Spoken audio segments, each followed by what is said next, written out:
Y siguiendo con la clase 12 relativa a la apreciación de la prueba, veremos ahora en esta segunda parte el alcance que cada uno de estos elementos que se mencionan en el artículo 456 presenta en la práctica. ¿De qué se tratan cada uno de estos elementos?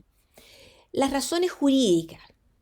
¿Qué significa esto? Que en la sentencia se debe indicar de manera expresa las justificaciones de derecho a que lleva las conclusiones a que se llega en ella.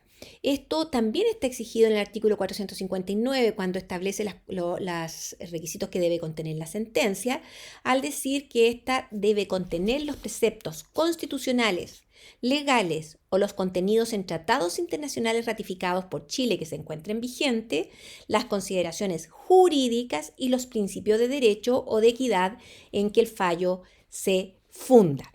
Si se dan cuenta acá, como exigencia de la sentencia, se establece que la base jurídica puede estar también en las normas contenidas en tratados internacionales, que obviamente entre nosotros podría resultar redundante, porque esos tratados que están ratificados por Chile y que se encuentran vigentes son leyes de la República, por lo tanto siempre han podido ser considerados para resolver un tema laboral. Sin embargo, y otros también. Sin embargo, acá se recalcó esta idea por la importancia que tienen los tratados internacionales en materia de regulaciones de las relaciones laborales. Las consideraciones jurídicas son las que están establecidas en la norma y algo muy importante que se establece también que aquí puede, no solamente puede y no a falta de las consideraciones jurídicas, sino que además debe contener los principios de derecho o de equidad en que el fallo se funda.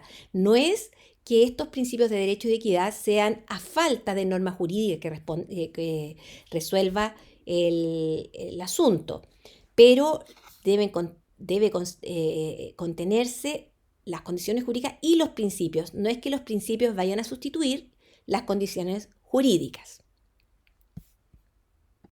Bien, empezaremos entonces a analizar estos principios de la lógica. En primer lugar, el principio de identidad. Esto nos dice que un concepto, idea o objeto es simplemente idéntico a sí mismo. Por ejemplo, si se discute la existencia de un despido, deben efectuarse las conclusiones de manera coincidente con el concepto legal de despido, es decir, el despido es lo que la ley considera despido, o sea, el despido es el despido y no podríamos estar considerando que un hecho que a todas luces constituye un despido constituya otra institución jurídica. Ese es el principio de identidad. El principio de la no contradicción. La lógica nos dice que una misma cosa no puede ser y no ser a la vez. Es decir, esto llevado a una sentencia no puede llegar a concluir, por ejemplo, que en el ejemplo que íbamos poniendo, si se está discutiendo la existencia de un despido, no podría concluir que el trabajador sí fue despedido y al mismo tiempo que no fue despedido. Eso no puede ser. O sea, determinado hecho no puede constituir un despido y a su vez no constituirlo. Eso es un principio que esa es una circunstancia que está contradiciendo el principio de la no contradicción. El principio del tercero excluido, ¿en qué consiste esto? Consiste en que, nos dice la lógica, dos juicios contradictorios no pueden ser a un mismo tiempo falsos.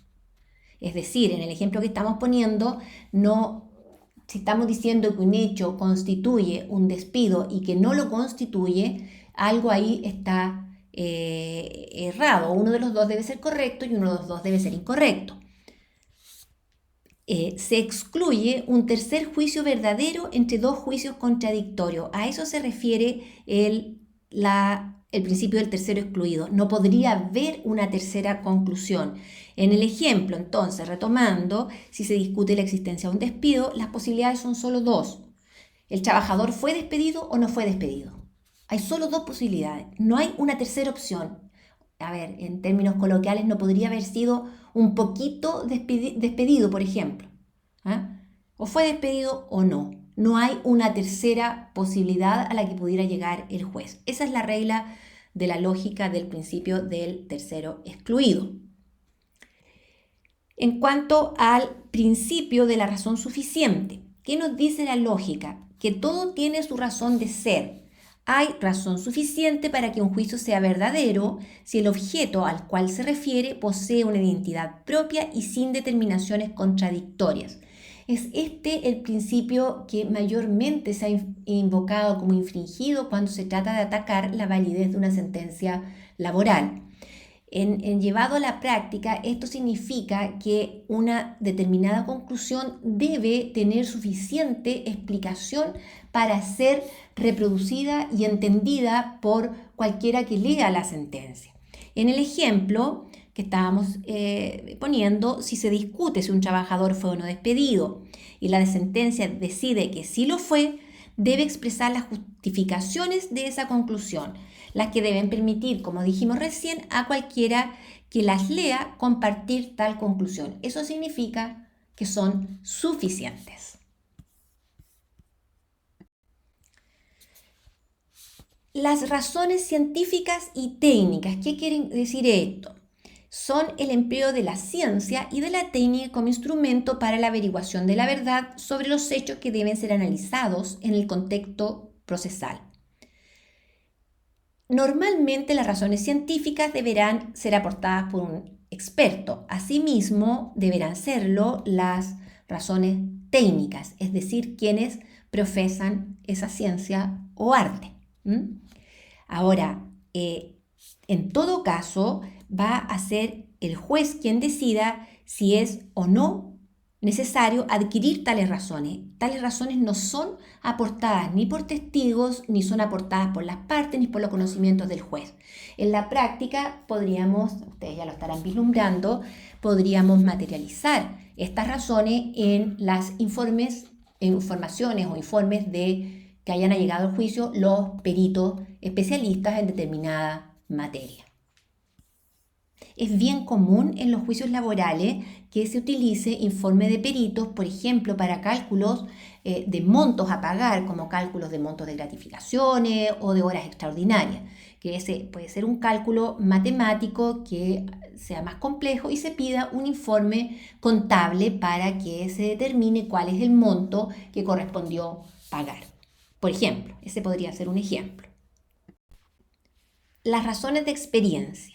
Las razones de experiencia a las que alude el Código del Trabajo no constituyen las máximas de experiencia, son simples razones de experiencia, es un estándar que tal vez es inferior al de las máximas de experiencias, que son consideradas como juicios que ya están establecidos en el marco de la sociedad toda, como que el día sigue a la noche, etc. Son las razones que demuestran su propia experiencia, lo que no constituye, como se señala aquí, una licencia a la arbitrariedad, y sino juicios hipotéticos que están desligados a lo mejor de los hechos mismos del juicio, pero que el sentenciador estima pueden tener validez en los hechos actuales.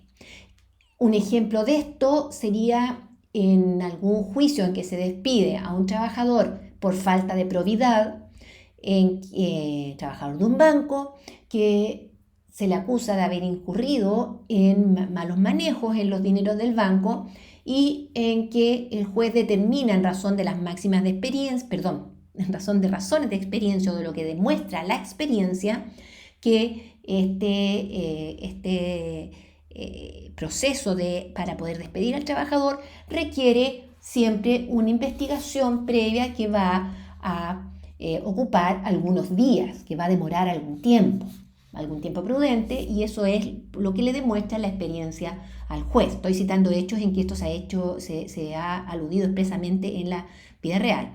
Asimismo, en otros casos, el juez ha determinado, en virtud de la razón y la experiencia, que está claro, está demostrado que los testigos al ir a declarar en un tribunal pueden tener unas conductas nerviosas o estar temerosos porque no es lo que habitualmente ellos hacen.